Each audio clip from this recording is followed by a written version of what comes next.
Ang magandang babaeng ito na nagngangalang Shirajiko ay isang tunay na perv. Sa sandaling uminom siya ng alak, siya ay magiging isang babaeng agresibo na baliw na nahuhumaling sa amoy ng lalaking bida na si Hayato. Minsan, pinipilit pa niya si Hayato na makipagtalik sa kanya. Sa totoo lang, may 4 pang karakter tulad ni Shirajiko sa anime na ito. Lahat sila ay magagandang babae na may mga hot figure. Sa isang hindi inaasahang pagkakataon na pagdadala sa purong lalaki na bida sa pagsasama sa 5 babaeng ito, ano ang mangyayari sa pagitan nila? I-like ang video na ito at tingnan natin ang buhay harem ni Hayato. Nagsimula ang kwento nang makatanggap si Hayato ng balita tungkol sa pagkamatay ng kanyang lola na si Sachiko at bumalik sa kanyang bayan, kung saan nagulat siya nang makita ang 5 magagandang babae na nakatira sa kanyang bahay. Nakakahiya, hindi sinasadyang nakita ni Hayato ang kanilang mga intimate parts, dahilan upang mapagkamalan siyang pervert na magnanakaw ng mga babae. Nagmamadaling ipinaliwanag ni Hayato na siya ay apo ni Sachiko at kinwestiyon ang kanilang pinagmulan. Pagkatapos ng pag-uusap, nalaman ni Hayato na ang mga babae ay mga part-time na empleyado na tinanggap ni Sachiko para sa kafe. Dahil wala silang mapupuntahan, pinayagan sila ng mabait na lola na manatili sa mga ekstrang silid sa bahay na ito, at bilang kapalit, tinatrato ng mga batang babae si Sachiko bilang kanilang lola, maging ang namamahala sa libing nito. Gayunpaman, bilang tunay na apo ni Sachiko, 3 taon na siyang hindi nakabalik pagkatapos ng pagtatalo. Ang akusasyon ng mga batang babae ay nagkasala sa kanya, ngunit gayunpaman, balak niyang gawing parking lot ang bahay na ito, at gusto niyang umalis sila sa lalong madaling panahon. Upang hindi mawala ang kanilang tahanan, nagpasya ang mga batang babae na magtakda ng isang honey trap kay Hayato. Si Oka ang unang babaeng sumubok. Sinadya niyang magbihis bilang kasambahay at naghahanda ng fried chicken para kay Hayato. Pero grabe ang skills niya sa pagluluto kaya kinukutsa siya ni Hayato. Ang susunod na babae ay pinangalan ng Ami. Nagbihis siya ng napaka-sexy at niyaya si Hayato na sumama sa isang night run. Gayunpaman, ayaw ni Hayato sa kanyang kasuotan at tahasan siyang tinanggihan. Matapos ang 2 magkasunod na pagkabigo, nagpasya ang mga batang babae na i-relax muna ang kanyang pagbabantay. Tigtas na nakapaligo si Hayato, at pagkatapos nito, nakita niya ang isang batang babae na si Akane na naninigarilyo sa kafe. Si Akane ay isang freelancer, at nagsusulat siya ng mga kanta tuwing gabi dito. Pinaalalahanan siya ni Hayato na huwag manigarilyo, na nagparamdam kay Akane na hindi siya nakakainis gaya ng iniisip. Habang si Hayato ay naghahanda sa pagtulog, lumitaw ang isa pang batang babae, si Shirajiko. Siya ay tila lasing at nagiging labis na may pagnanasa, na pumasok sa silid ni Hayato at sinusubukang makipagtalik sa kanya. Ito ang unang pagkakataon na nakipag-close at personal si Hayato sa isang babae, sobrang nahihiya siya. Sa panahong ito, isang batang babae na nagngangalang Riho ang nagtatago sa pintuan, sinusubukang kunan sila ng litrato bilang mga pagbabanta. Noon pa lang, napagkamalan ni Ami na gusto ni Hayato na pilitin si Shirajiko na magkaroon ng karagdagang intimacy. Ayaw niyang magsakripisyo ng sobra si Shirajiko at nagmamadaling pinigilan sila. Dahil sunod-sunod na nabigo ang mga plano ng mga babae, nagdala si Hayato ng mga profesional para give-in ang bahay. Ito ay isang malaking bahay, bahagyang para sa kafe at ang iba ay para sa paninirahan. Nang maalis na ang sign ng kafe, biglang naisip ni Hayato ang sinabi sa kanya ni Sachiko. Ang pangalan ng kafe ay Familia, na ang ibig sabihin ay pamilya sa Espanyol, at ang mga bisitang pumupunta sa kafe ay lahat ng kanilang mga pamilya. Naantig si Hayato, at nagpasyang hayaan ang karatula bilang parangal kay Sachiko. Napansin ni Akane ang pagbabago kay Hayato, nagmamadaling hiniling kay Oka na ipaghanda siya ng sinangag. Ito ang pagkain na itinuro ni Sachiko kay Oka, at nais ipaalala ni Akane kay Hayato ang pagmamahal ni Sachiko sa kanya. Ito ay gumagana ng maayos. Habang kumakain ng sinangag, naalala ni Hayato ang isang nakaraan na may kaugnayan sa kafe. Matapos ang hindi inaasahang pagkamatay ng kanyang mga magulang, nanghiram si Sachiko ng pera para buksan ang kafe upang palakihin si Hayato. Mula sa murang edad, nangako si Hayato na bibigyan niya si Sachiko ng mas magandang buhay. Nag-aral siyang mabuti at matagumpay na natanggap sa Universidad ng Tokyo, ang numero 1 sa Japan. Sa kasamaang palad, bago pa siya kumita ng sapat, pumanaw na si Sachiko. Pagkatapos kumain, nalaman ni Hayato sa pamamagitan ng pakikipag-usap kay Oka na mapayapang yumao si Sachiko sa kanila. Nang marinig ito, muling naalala ni Hayato ang maraming alaala tungkol sa kafe. Sa huli, nagpasya siyang magpahinga ng 1 taon sa paaralan at muling buksan ang kafe. Kaya naman, opisyal na nagsimula ang pagsasama ni Hayato at ng mga magagandang babae, na sa una ay hindi masyadong kasiya-siya, dahil bukod sa ipinagbawal na isabit ang kanyang mga damit malapit sa underwear ng mga babae, madalas siyang naaabala habang naliligo. Ang tanging sandali lang na nagpapasaya kay Hayato ay kapag sabay silang kumakain. Ito ang kasunduan ni Sachiko sa mga babae. Anuman ang hindi kanais-nais na mangyari, dapat silang palaging nagtitipon kapag kumakain. Bago opisyal na magbukas ang kafe, nag-organisa si Hayato ng drill. Si Shirajiko ang gumaganap bilang clerk. Si Hayato ang gumagawa ng kape, at ang iba ay nagsisilbing customer. Confident si Hayato sa sarili, pero hindi talaga masarap ang kape na ginagawa niya. Si Akane ang pinakamagaling na coffee maker sa kanila, dahil si Sachiko ang nagturo sa kanya na magtimpla ng kape. Matapos matikman ang kape na ginawa ni Akane, nagpasya si Hayato na matuto ng mga diskarte sa paggawa ng kape mula sa kanya. Pagkatapos nito, inanunsyo ni Hayato at Riho ang muling pagbubukas ng kafe sa kanilang mga kapitbahay. Sa pag-iisip na hindi tapat ang ugali ni Hayato, nag-aalok si Riho na tumulong sa pakikipag-usap sa mga kapitbahay. Sa tulong niya, lahat ng mga kapitbahay ay nagpapahayag ng kanilang pagpayag na subukan ang kanilang kape. Ngunit sa panahon ng proseso, ang mapagmataas na saloobin ni Hayato ay nakagalit kay Riho, na pagkatapos ay binalaan siya na maging mabait at matyaga sa kanilang mga customer, kung hindi, ang kafe ay hindi kailanman tatanggapin. Napagtanto ni Hayato ang kanyang pagkakamali at nagpasya na makipag-usap muli sa kanyang mga kapitbahay. Sa proseso ng pakikisama sa mga batang babae, si Hayato ay nakatagpo ng isang napakahirap na problema. Si Oka ay mahilig maglaba, habang ang ugali ni Hayato na maglagay ng mga medyas at damit para sa paglalaba ay nagdudulot ng sama ng loob ni Oka, at madalas silang nag-aaway tungkol dito. Ayaw ni Riho na makita ng mga customer na nag-aaway sila sa lahat ng oras kapag opisyal ng bukas ang kafe, kaya sinubukan niyang hikayatin si Hayato na gumawa ng kompromiso. Ayaw din ni Hayato na bigyan ng masamang impresyon ang mga customer, kaya nagpasya siyang makipagkasundo kay Oka sa pamamagitan ng pagpuri sa kanya. Gayunpaman, nang mapansin ni Oka ang kakaibang ekspresyon ni Hayato, napagkamalan niyang kinukutsa siya nito at mas nagalit. Napakagulo ni Hayato at walang ideya kung paano pag-aanan ang mating na relasyon. Hanggang sa isang gabi nang makita ni Hayato si Oka na sumubok ng uniforme ng kafe, at purihin ang damit ng maid na may parehong kakaibang ekspresyon, hindi inaasahang naging napakasaya ni Oka. Isa pala siyang fashion design student, at ang maid outfit na ito ay kanyang gawa. Narinig niya mula kay Sachiko na si Hayato ay isang lalaking hindi nagsisinungaling, kaya natutuwa siyang malaman na kinikilala ni Hayato ang kanyang disenyo. Isang araw bago ang pagbubukas ng kafe, binayaran ni Hayato ang mga babae sa sweldo noong nakaraang buwan bilang kapalit ni Sachiko. Ang pera ay mula sa mga kita na kanyang nakuha mula sa mga stock na hawak niya mula noong high school. Sa pagtanggap ng kanilang mga sweldo, lahat ng mga batang babae ay nagpapasalamat sa kanya. Habang sinusubukan ni Hayato na magsanay sa paggawa ng kape, ang kanyang telepono at computer ay naaksidente. Mahilig sa sports si Ami. Habang naghahain ng tsaa at may hawak na dumbbells, aksidente niyang nabasag ang cellphone at computer ni Hayato. Ang masaklap pa, malapit nang malugi ang kumpanyang binilihan ni Hayato ng kanyang mga stock, at namiss niya ang pagbenta ng stock dahil sa computer failure. Sa huli, nawala lahat ni Hayato ang kanyang revolving fund at maaari lamang niyang ipin ang kanyang pag-asa na kumita ng pera sa kafe. Sa wakas ay araw na ng pagbubukas, at parehong tinanggap ang uniforme at lasa ng kape. Desidido si Hayato na patakbuhin ng maayos ang kafe, kaya nang dumating ang dating pinagkakautangan para kutsain siya, pilit pa rin niyang tinitiis. Ngunit hindi niya matiis ang lalaki na nanliligalig sa mga babae, kaya itinaboy siya. Ang katarungang pag-uugali na ito ay nakakakuha sa kanya ng pabor ng lahat ng mga batang babae. Ang pagpapatakbo ng isang kafe ay hindi madali. Pagkatapos ng mga araw ng pagbubukas, paunti-unti ang mga customer na dumarating. Upang mapataas ang turnover, nagpasya si Hayato na lumahok sa pagdiriwang ng Sakura sa pamamagitan ng pag-set up ng isang stall sa katapusan ng linggo. Isinasaalang-alang na maraming magtitinda sa pagdiriwang, dapat silang bumuo ng mga bagong produkto upang makaakit ng mga tao. Si Shirajiko ang pinakamahusay na chef sa lahat, at sinusubukan niyang gumawa ng cookies na lasa ng alak. Bagamat walang masyadong alak sa cookies, nalalasing pa rin siya habang tinitikman ito. Dahil nabighani sa amoy ni Hayato, niyakap siya ng mahigpit ni Shirajiko, na gustong magkaroon ng mas matalik na pakikipag-ugnayan sa kanya. Sa kabutihang palad, napansin ni Riho ang kalagayan ni Shirajiko at nagmamadaling pinigilan siya. Dahil sa aksidenteng ito, naputol ang bagong recipe ni Hayato. Para matulungan si Hayato, inilabas ni Akane ang cookie recipe nila ni Sachiko. Sa katapusan ng linggo, dinadala ni Hayato sina Ami at Oka sa pagdiriwang ng Sakura, kung saan nakatagpo sila ng 3 gangster na sinusubukang guluhin si Oka. Sa kabutihang palad, ang mga nagtitinda sa paligid ay pawang mga kaibigan ni Sachiko, at sila ay tumulong sa pagkubkob, na nagpapalayas sa mga gangster.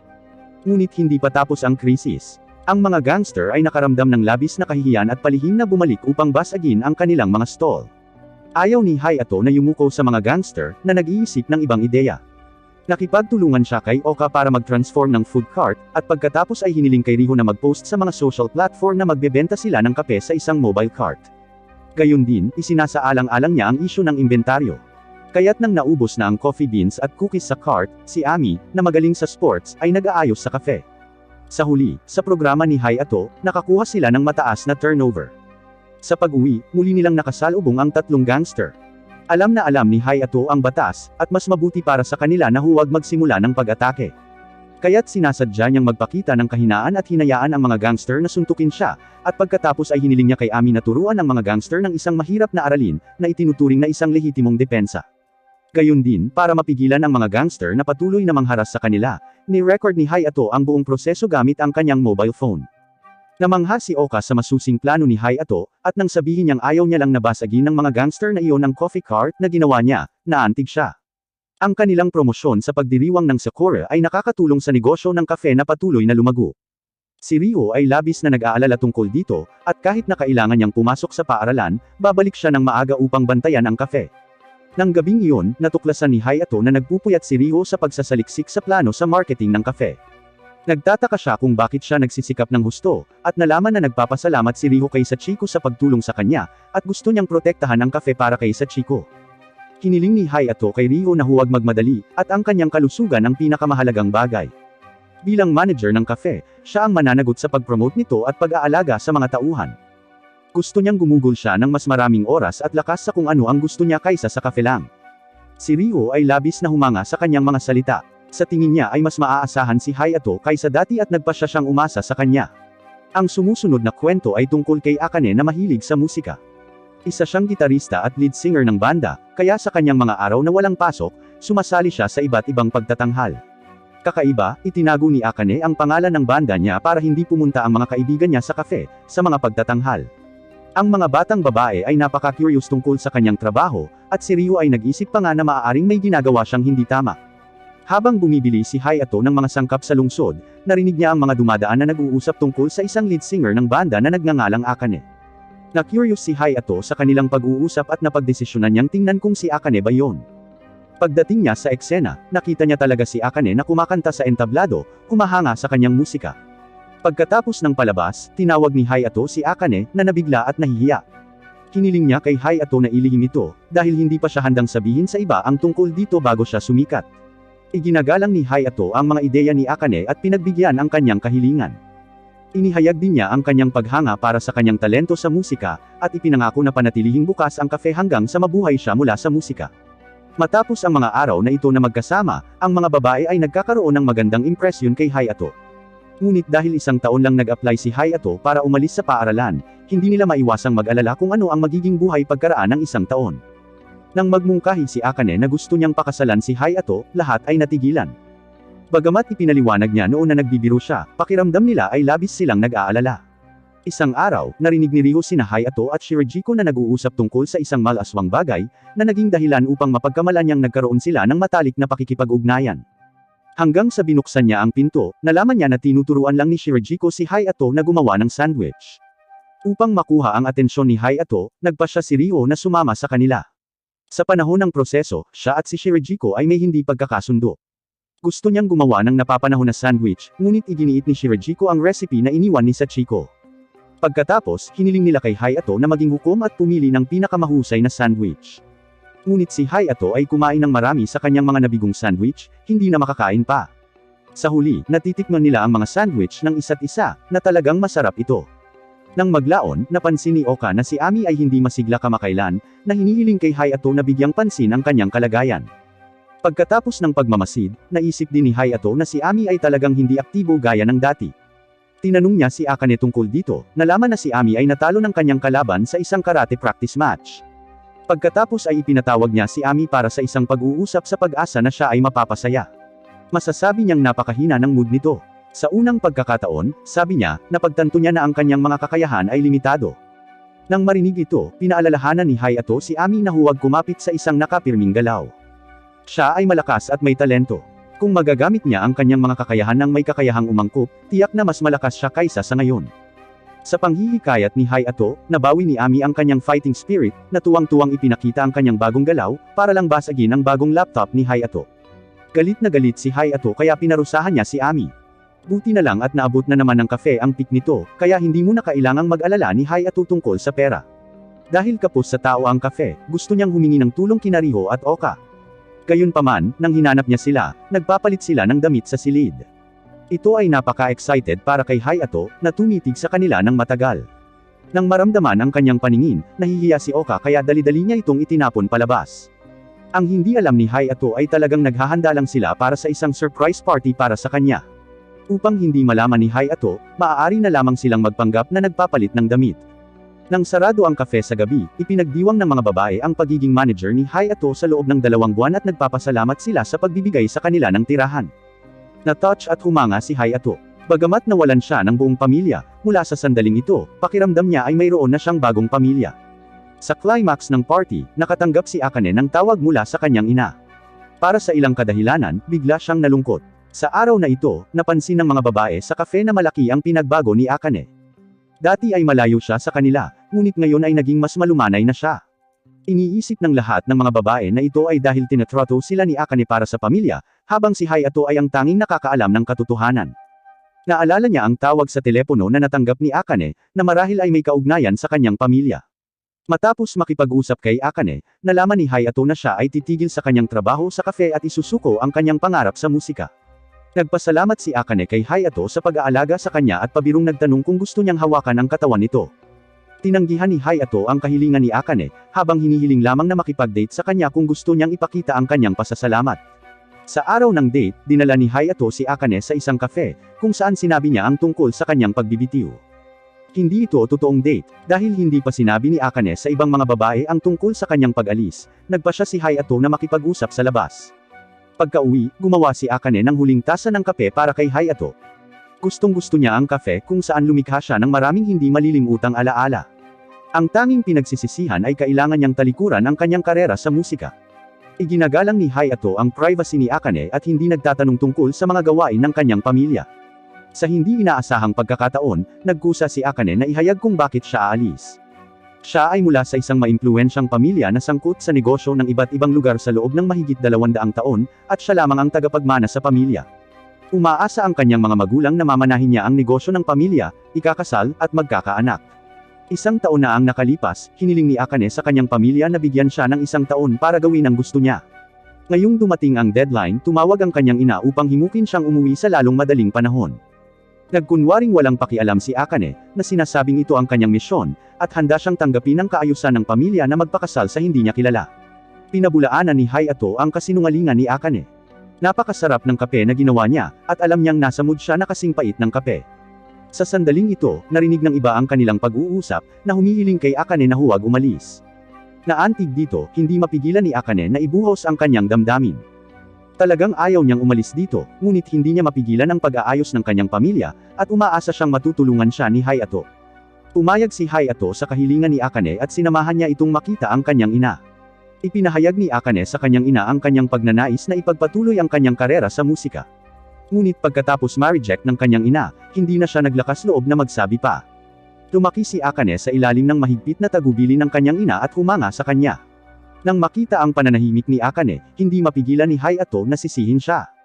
Iniisip niya na kung wala man lang lakas ng loob si Akane na kontrahin ang kanyang ina, umuwi na lang ito at magpakasal. Sa udyok ni Hayato, nagpa siya si Akane na subukang kumbonsihin ang kanyang ina. Maingat siyang naghahanda ng 1 tasa ng kape para sa kanyang ina, na gustong patunayan na hindi siya nag-aaksaya ng oras ngayong taon. Tumikim ng kape ang ina ni Akane, nagmuni-muni sandali, at sinabi kay Akane na siya ay isang diplomat noong bata pa siya, at natupad niya ang kanyang halaga at nakakuha ng kagalakan sa trabaho, kaya ayaw niyang magmana ng negosyo ng pamilya. Iba ang sitwasyon ni Akane sa kanya. Sa kanyang mga mata, walang target sa buhay si Akane. Sa halip na hayaan siyang mag-aksaya ng oras sa labas, ang pagpilit sa kanya sa kumpanya ng pamilya ay dapat na isang mas mahusay na pagpipilian. Hanggang sa natikman niya ang kape ni Akane ay napagtanto niyang hindi nag-aaksaya ng oras ang kanyang anak. Sa huli, isinuko niya ang kanyang plano na iuwi si Akane, na nagpapahintulot kay Akane na mamuhay ng gusto niya.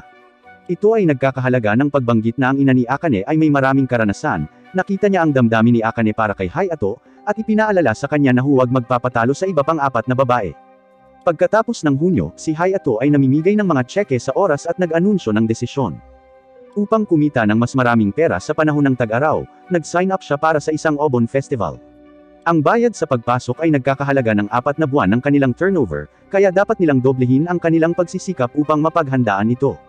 Iminungkahi ni Oka na gumawa ng gimmick ng mga swimsuit beauties para makaakit ng mga customer. Pagkatapos ay nagsuot siya ng swimsuit na kanyang idinisenyo, tinanong si Hayato kung ano ang tingin niya dito. Pabor na pabor si Riho sa proposal ni Oka, at nagpalit din siya ng napaka-sexy na swimsuit.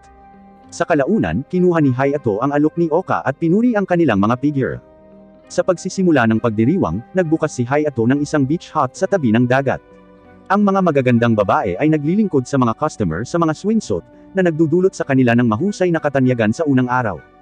Gayunpaman, ang mga bagay ay hindi napupunta ng maayos. Dahil sa mainit na panahon at masyadong maraming trabaho sa cafe, nagiging sobrang irritable si Riho. Nang makita niya sina Hayato at Akane na nag-uusap sa bar, napagkamalan niyang tinatamad ang mga ito. Galit na galit, lumakad si Riho sa bar at marahas silang sinaway. Sa hindi inaasahang pagkakataon, nahimatay siya dahil sa heat stroke. Habang nasa coma, napanaginipan ni Riho ang isang alaala ng kanyang pagkabata. Napagkamalan niyang si Hayato ang tumalikod sa kanya at niyakap siya ng mahigpit. Hanggang sa nagising siya mula sa pagkakoma ay hindi niya ito pinakawalan. Labis na nag-aalala si Hayato sa kanya. Hinihiling niya sa kanya na magpahinga ng mabuti sa bahay, at pansamantalang isantabi ang trabaho.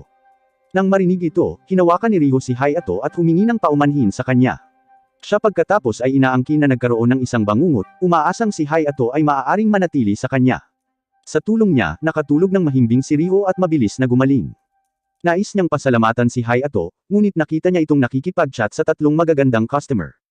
May crush si Riho kay Hayato, kaya nagselos agad siya at pinuntahan ang mga babae na pinabalik sa kanilang upuan. Habang ang cafe ay nagiging mas sikat, maraming mga customer ang sumusubok na makipag-usap sa mga waitress. Sa ngayon, pinagsasamantalahan ng tatlong lalaking customer si Riho, na nakita naman ni Ami at dali-dali niyang isinumbong kay Hayato ang pangyayari. Natuklasan ni Hayato na ito ang parehong mga gangster na nakilala nila sa pagdiriwang ng Sakura. Para iligtas si Riho, sinadya ni Ami na magsuot ng skeleton mask para bigyan sila ng babala na huwag manggulo ng mga waitress dito. Kinikilala ng mga gangster si Ami base sa kanyang hairstyle. Sa sobrang takot nila ay agad silang tumakas mula sa cafe. Sa isa pang araw, ilang reporter ang pumupunta sa cafe para kunan ang footage para sa paggawa ng espesyal ng Obon Festival. Nakapagtataka, nakilala ng isa sa mga reporter si Riho, na naging isang talentado at sikat na child star 15 taon na ang nakalilipas, at minsang nakipag-film ang reporter sa isang palabas sa TV kasama niya. Nang marinig ng mga customer ang kanilang pag-uusap, nagulat sila na si Riho ay nagtatrabaho bilang isang waitress sa isang cafe. Hindi matiis ni Riho ang daldalan tungkol sa kanya, nagmamadaling umalis sa cafe. Noong bata pa siya, nagsusumikap si Riho na lumahok sa paggawa ng pelikula sa mga palabas sa TV upang makuha ang pag-aproba ng kanyang ina. Ngunit nag-alala ang kanyang ama tungkol sa kondisyon ng kalusugan ni Riho at hindi inaprubahan ang kanyang sobrang schedule sa pagtatrabaho. Habang nagpasya si Riho na unti-unting umalis sa industriya ng entertainment, naghiwalay ang kanyang mga magulang. Ito ang nagparamdam kay Riho na ang kanyang mga pagsisikap ay walang kabuluhan. Hanggang ngayon, hindi niya kayang bitawan ang nakaraan. Nahanap ni Hayato si Riho sa tabi ng dagat, kung saan sinabi niya rito na nasanay ng husto ng kanyang mga karanasan bilang child star ang kanyang mga social skills. Kinahangaan niya si Riho at pinahahalagahan niya ang pagsusumikap at dedikasyon nito. Isa pa, pinapaalalahanan niya siya na huwag magpanggap na matigas sa lahat ng oras. Sobrang naantig si Riho na niyakap niya si Hayato at umiyak. Sa pagtatapos ng Obon Festival, sila ay umuwi. Isang araw, dumating sa cafe ang kambal na kapatid ni Oka na si Kika. Mababa ang tingin niya sa cafe na ito, at ang mga batang babae na nagtatrabaho dito ay tila walang kabuluhan, kaya hindi dapat tumira si Oka sa kanila. Siyempre, ang pinaka-intolerance para sa kanya ay ang manager na si Hayato. Mukhang napakahusay niyang manligaw sa mga babae, at hinulaan niya na may nahulog sa kanyang bitag. Iniisip ni Oka na napakasungit ni Kika at binabalaan siya na huwag saktan ang loob ng kanyang mga kaibigan. Sa hindi inaasahan, ang ugali ni Kika ay sobrang mayabang. Sinasabi niya na nagmula siya sa isang sikat na pamilya, at mula noong henerasyon ng kanyang lolo, ang kanyang pamilya ay mga estudyante sa Universidad ng Tokyo. Hindi may kukumpara sa kanya ang mga taong mula sa ilalim ng lipunan tulad ni Hayato. Ang mga salitang ito ay labis na ikinagalit ni Oka, at sinampal niya ng malakas si Kika. Sa galit nito, umalis si Kika nang walang salita. Humihingi ng tawad si Oka sa lahat bilang kapalit ni Kika. Kaya lang, hindi mapigilan ni Ami na magreklamo na medyo nakakatakot ang kapatid ni Oka. Bagamat humingi ng tawad si Ami kay Oka sa lalong madaling panahon, medyo nalungkot si Oka. Sa totoo lang, lagi na lang siyang nanghihinayang kay Kika. Hindi siya na-admit sa Universidad ng Tokyo, at pagkatapos ay nag-major sa sining, na naging dahilan ng pagkabigo ng kanyang pamilya sa kanya. Sa makatuwid, ang pamilya ay umaasa kay Kika, at nagpataw ng labis na mahigpit na disiplina sa kanya, na, sa palagay ni Oka, marahil ang dahilan kung bakit nagiging napakasama ni Kika. Hindi niya matitiis na makita ang kanyang kapatid na si Oka na namumuhay ng kusa nito. Nang maglaon, nag-aalala pa rin si Oka tungkol kay Kika kahit sa trabaho, na nagresulta sa kanyang pagbasag ng tasa. Napagkamalan ni Shirajiko si Oka sa pag-iisip sa sinasabi ni Ami, na nagpapaliwanag na si Ami ay walang masamang intensyon.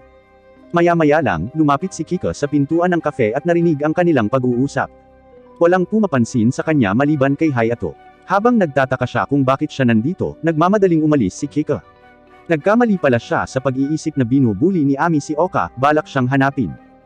Gayunpaman, bago niya harapin si Ami, narinig niya si Ami na nag-uusap tungkol sa paghingi ng tawad kay Oka, kaya napagtanto niya na lahat sila ay napaka-cute na mga babae at nagpasya siyang huwag gumawa ng gulo para sa kanila. Sa gabi, sinabi ni Hayato kay Oka ang tungkol sa pagbisita ni Kika, at inakala niyang narito siya para makipagkasundo kay Oka. Ngunit iniisip ni Oka na siya ay isang napakawalang kakayahan na nakatatandang kapatid na babae, at malabong lumapit sa kanya si Kika. Nakikita ni Hayato ang eksaktong kabaligtaran niya. Batay sa performance ni Kika kahapon, sa tingin niya ay nag-aalala lang ito sa kapatid niyang baka nakikipag-ugnayan sa masasamang tao. Iminumungkahi niya na magkita sila at sabihin ang kanilang tunay na iniisip. Sa hindi inaasahang pagkakataon, dahil handa nang pumunta si Oka kay Kika, nagkusa si Kika na pumunta sa kafe. Sa panahon ng pag-uusap, sinabi ni Kika ang kanyang kawalang kasiyahan kay Oka. Idiniin niya na hindi niya hahayaang matukoy ng iba ang kanyang buhay, at pangarap niyang makapasok sa Universidad ng Tokyo, na walang kinalaman kay Oka. Ang ikinagagalit niya ay ang pagiging humble ni Oka sa bahay. Gayon din, pagkatapos na ma-admit si Kika sa Universidad ng Tokyo, umalis si Oka sa bahay para magtrabaho sa kafe na ito, na labis na nakalito kay Kika. Pumunta siya dito dahil nag-aalala sila ng mga magulang nila kay Oka. Magkatulad ang mga kagustuhan ng kambal, at madaling masabi ni Kika na ang cafe uniform ay dinisenyo ni Oka. Sa kasamaang palad, si Oka ay hindi kailanman nagdisenyo ng anumang damit para sa kanya. Nagmamadaling sinabi ni Oka na labis siyang nagmamalasakit sa kanyang kapatid, at tiyak na magdidisenyo siya ng maraming magagandang damit para sa kanya. Matapos malutas ang hindi pagkakaunawaan, inaalok ni Oka kay Kika ang pumpkin cake na ibinebenta sa kafe. Pagkatapos, pinuri ni Kika ang pagiging maingat ni Hayato. Kapag napagkakamalan siyang Oka ng mga babae, tanging si Hayato lang ang nakakakita sa isang sulyap na hindi siya si Oka at tinatanong ang kanyang tunay na pagkatao. Nagtataka si Oka kung paano niya sinasabi ang pagkakaiba, at ipinaliwanag ni Hayato na dinadala ni Kika ang bag sa kanyang kaliwa, habang si Oka ay karaniwang hawak ito sa kanyang kanang kamay. Dagdag pa, si Oka ang pinakamapagmahal na tao sa kafe, at naniniwala siyang hindi siya mananakit ng iba. Nang marinig ang papuri, bahagyang namula si Oka. Matatapos na ang summer, pati na rin ang kanilang beach hut. Nang makitang paunti-unti ang turnover, napagtanto ni Hayato na napakahirap magpatakbo ng kafe. Nang pagod siya sa mga problema sa negosyo, dinadalhan siya ni Akane ng isang tasa ng kape. Mayroong maraming mga libro sa silid ni Hayato, habang si Akane ay naaakit sa mga kumpletong gawa ni Kinosuke Natsumi sa bookshelf, at isang plano ng pag-amin ang lumitaw. Sa mga araw na kasama niya si Hayato, mas lumalalim ang nararamdaman ni Akane para sa kanya. Gusto niyang malaman kung sino ang gusto ni Hayato, ngunit iginiit nito na hindi siya interesado sa romansa. Upang makuha ang pabor ni Hayato, sinasadya ni Akane na ipakita ang kanyang sexing katawan at ipinagtapat sa kanya sa pamamagitan ng pag-quote ng mga tula ni Kinosuke Natsumi. Ang ganda ng mga bituin ngayong gabi, maaraw ba bukas? Ang talagang ibig sabihin nito ay, gusto kita, pwede mo ba akong sagutin? Nakuha ni Hayato ang pahiwatig ni Akane, ngunit malinaw na tinanggihan siya. Gusto lang niyang patakbuhin ang kafe na iniwan ng kanyang lola, na walang oras na mag-alala tungkol sa mga isyu sa pag-iibigan. Ayaw ni Akane na ma-reject ng ganito, nagsisinungaling na tinutukoy lang niya ang panahon at nag-overthink siya. Bukod kay Akane, mahal din ng ibang babae sa kafe si Hayato. Mahiyain ang mga magagandang babae, at hanggang ngayon sina Akane at Ami lang ang umami ng kanilang nararamdaman para kay Hayato. Si Akane, sa pag-aakalang may gusto rin si Riho kay Hayato, ay nagtanong sa kanya tungkol dito habang naliligo. Nakapagtataka, sinabi ni Riho na hindi niya iniisip ang tungkol sa pag-iibigan at gusto lang niyang tulungan si Hayato na patakbuhin ang kafe. Hindi siya pinipilit ni Akane na sabihin ang totoo, ngunit sinamantala niya ang pagkakataong ipahayag ang kanyang pagmamahal kay Hayato at idiniin na umamin siya sa kanya. Natamaan ng husto si Riho sa mga salita ni Akane. Magagawa niyang lokohin si Akane, ngunit hindi siya makakalaban sa kanyang puso. Habang namimili kasama si Hayato, naglakas loob si Riho na magtapat sa kanya. Ang sagot ni Hayato ay pare-pareho, at hindi siya mai-inlove sa sinuman hanggat hindi nasa tamang landas ang kafe. Pareho ang ideya ni Riho, kaya tuwang-tuwa siya sa sagot. Nag-goodnight siya kay Hayato at nagmamadaling tumakbo pauwi. Nakatanggap si Hayato ng dalawang magkasunod na pagtatapat mula sa mga batang babae, na nagpapabigat sa kanya. Isang araw, narinig ni Hayato ang dalawang dumadaan na pinag-uusapan ang kafe. Nagilty siya nang marinig niyang nag-aaway ang mga waitress dahil sa isang lalaki. Dahil pareho na sina Akane at Riho ay nagtapat ng kanilang nararamdaman kay Hayato, napagpasyahan niya na sila ay nagtatalo, at nagmamadaling bumalik sa kafe. Nag-aaway nga talaga sina Akane at Riho, pero ang dahilan ay medyo iniisip ni Akane na niloloko siya ni Riho, na sinasabi sa kanya na huwag palaging itago ang kanyang tunay na iniisip. Sa oras na bumalik si Hayato, naabot nila ang isang kasunduan ng patas na kompetisyon para sa pag-ibig ni Hayato, at sila ay napaka-harmonious ngayon. Pinagmasdan ni Ami ang buong proseso, ipinaliwanag kay Hayato na laro lang kung sino ang unang makakakuha ng kanyang puso. Sa hindi inaasahang pagkakataon, napagkamalan ni Hayato na inaasar siya ng mga ito sa pamamagitan ng pagtatapat, na labis na ikinalulungkot niya. Si Akane, sa paniniwalang malapit ng matuklasan ni Hayato ang kanilang isip, ay hindi nagsasabi ng totoo. Hindi alam ni Hayato kung ano talaga ang iniisip ng mga babae. Anyway, ang mas pinapahalagahan niya ay kung paano mapataas ang turnover ng kafe, at nagpasya siyang bumuo ng isang kamanghamanghang bagong pagkain. Ang pinakamahusay na chef sa kafe ay si Shirajiko. Ngunit malapit nang magsimula ang isang bagong semestre, at naisip ni Hayato na aalis siya sa kafe balang araw. Kaya gusto niyang bumuo ng bagong pagkain kasama niya bago siya umalis. Sa panahon ng proseso, balak din niyang pagbutihin ang kanyang kasanayan sa pagluluto. Gayunpaman, nang malaman ni Shirajiko ang kanyang iniisip, hindi siya nasisiyahan at binigyang diin na hinding-hindi siya aalis sa kafe. Matagal nang may gusto si Shirajiko kay Hayato. Sa kasamaang palad, natuklasan niya kamakailan na parehong gusto siya ni Akane at Riho, at hindi siya ang uri ng makumpiyansa, na agad na nakakaramdam na mas mababa sa kanyang mga karibal sa pag-ibig. Pero kapag kasama niya si Hayato, hindi pa rin niya maiwasang ma-attract dito. Sa kalaunan, naglakas loob si Shirajiko para sabihin kay Hayato na siya ang unang nagkagusto sa kanya.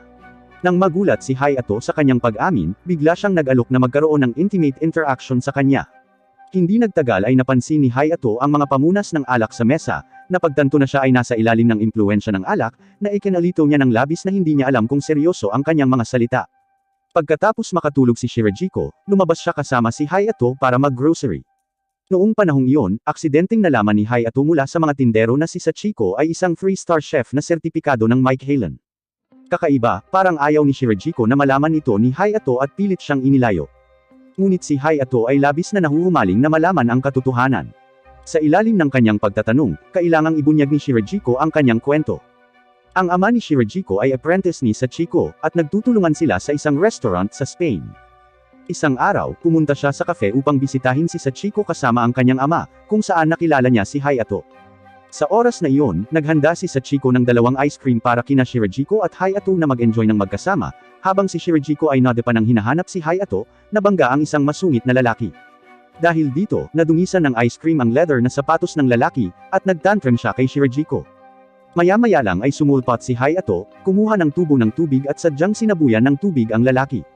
Nagpasalamat si Shirajiko kay Hayato, na gayunpaman ay nagsabing wala itong kinalaman sa kanya. Dahil masama ang loob ng lalaki kay Sachiko, labis siyang kinasusuklaman ni Hayato. Si Shirajiko ay naging interesado sa pagluluto, at nang siya ay lumaki, muli siyang pumunta sa cafe, umaasa na si Sachiko ang kanyang maging master. Nangako si Sachiko kay Shirajiko sa kondisyon na hindi ipahahayag ni Shirajiko kay Hayato kung bakit siya sumuko sa pagiging chef. Pagkatapos ng pag-uusap, hinanap ni Hayato ang profile ni Sachiko online. Sa kanyang palagay, magaling magluto si Sachiko kaya nakapagbukas siya ng restaurant sa Tokyo. Tinalikuran niya ang pagiging chef dahil nakaharang siya. Ayaw ni Shirajiko na makitang malungkot si Hayato, at sinabi niya kay Hayato na narinig niyang sinabi ni Sachiko na hindi niya pinagsisihan na iwan ang kanyang karera sa chef, at natutuwa siyang masaksihan ang paglaki ni Hayato. Sa loob ng 12 taon na kasama niya, napakasaya niya araw-araw. Naalala ni Hayato ang nakaraan nila ng kanyang lola at nakonsensya siya. Nangako siyang hinding-hindi niya hahayaan na magsara ang kafe. Nangako rin si Shirajiko kay Hayato na susuportahan niya ito ng buo. Ang ibang mga babae ay nakikinig sa kanilang pag-uusap, at labis silang na-touch sa kwento ni Hayato at Sachiko. Sa pagtatapos ng kwento, pumunta si Hayato at ang mga babae sa parke para sa isang picnic. Ipinagtapat ni Shirajiko ang kanyang pagmamahal kay Hayato sa harap ng lahat. Sa sobrang nerbiyos, hindi niya sinasadyang uminom ng alak ni Riho, at agad na nolasing, sinunggaban muli si Hayato. Para pigilan silang magkaroon ng close contact, ang ibang mga babae ay nagmamadaling humarang sa kanya. Interestingly, si Hayato ay magiging tunay na couple ng isa sa mga babae sa hinaharap at magsisilang ng napaka-cute na batang babae. Ngunit hindi ibinunyag sa atin ng taga-sulat ng senaryo kung sino ang magiging asawa ni Hayato, at maaari na lamang tayong maghintay hanggang sa ipalabas ang susunod na season. Ang The Cafeteras and Its Goddesses, at The Quintessential Quintuplets, ay gawa ng parehong cartoonist, kaya medyo magkatulad ang kanilang mga plot. Parehong kwento ng lalaking bida at 5 magagandang babae. Dahil ang bawat isa sa mga batang babae ay pantay na mahalaga, wala kaming ideya kung sino ang pangunahing tauhang babae. Ngunit sa pangkalahatan, ang kalidad ng anime na ito ay medyo maganda. Ang lahat ng mga batang babae ay may kani-kanilang mga natatanging personalidad, at sila ay laging bukas palad upang ipakita sa atin ang kanilang mga sexy na figure. Kung nagustuhan mo ang ganitong uri ng anime, mag-iwan ng komento sa ibaba, at hahanap ako ng higit pang harem anime na i-recap. Gayon din, huwag kalimutang mag-subscribe sa aking channel, at magkita tayo sa aking susunod na video.